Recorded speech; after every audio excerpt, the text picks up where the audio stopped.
Hey students, today we're going to be talking about population growth and the policies to fight poverty. The measurement of a nation's population is important for the allocation of resources and signals to businesses where there can be investment opportunities. The population can be placed into two categories, urban and rural. Urban populations are those people living in incorporated cities, towns, and villages with 2,500 people or more. Rural population are those who don't live in urban areas. Historically, the United States has had an increase in population since the Civil War. Our population has grown exponentially since our colonial founding. Currently, the United States has a growth rate of about 1% annually. Every 10 years, the U.S. takes a census, which, by the way, 2020 is a census year. This is gathered by the U.S. Census Bureau. This is very important because it will communicate to the movements of Americans from city to city or from state to state. This will tell the government what areas may need infrastructure development to accommodate the increased population and divert funds from area to area. We can also break down the population into demographics. Population can be broken down into generations, male, female, and race. These help us understand the breakdowns of communities and what action, if any, need to be taken. Now, we also need an educated guess on the future population growth.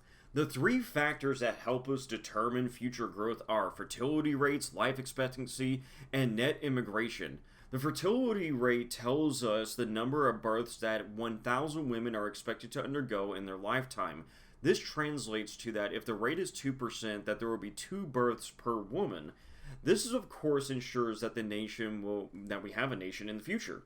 Life expectancy is exceptionally important. This translates to the quality of life that people can expect and lets policymakers know how much of the population will expect to collect their Social Security and Medicare benefits. Net immigration is the overall change in population caused by people moving in and out of the nation. The Census Bureau places the net immigration for the United States to be 1.4 million a year, meaning that our population increases about 1.4 million each year. Now we take a look at poverty within the United States. Now, this is a difficulty that the United States has challenged since the 1930s, but it is also difficult to define poverty as many factors go into it. We have to consider how many members are in the household, what the inflation rate is, what is the current labor guidelines for full-time and part-time employment, what is the tax rate, where they live, state and local taxes, and it goes on and on. Then there's a relativity of poverty.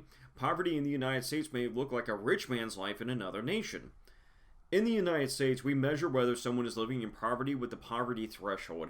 If a household's total income falls below a certain point, it is considered living in poverty.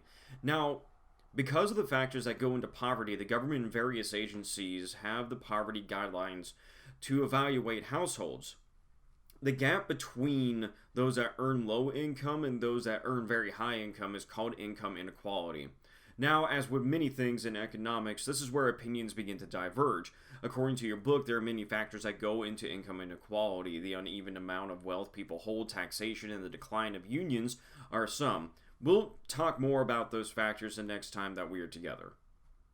The United States has implemented policies to attempt to limit poverty in the nation.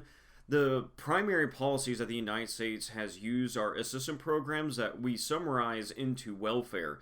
The United States has implemented the Temporary Assistance for Needy Families, or TANF, to offer income assistance to qualifying households. Now, that's just the title, just as the title states, this is to be temporary, and for the most part, the families that receive the benefits get off the program fairly quickly. The government also has a Supplemental Security Income program that helps those who have disabilities or people who are 65 years or older. The General Assistance Program has two major programs, the Supplement Nutritional Assistance Program, also known as SNAP, and Medicaid. SNAP provides food stamps or coupons that can be redeemed for food. This is either given at no charge or is sold at a discount rate to eligible persons or families. Medicaid is the medical insurance plan for low-income earners where the federal government pays for the majority of healthcare costs and the state government pays for the remainder. We'll talk more about these programs the next time that we are together. Until then, make sure that you are washing your hands, do not touch your face, and do not go outside. The key word is cheese.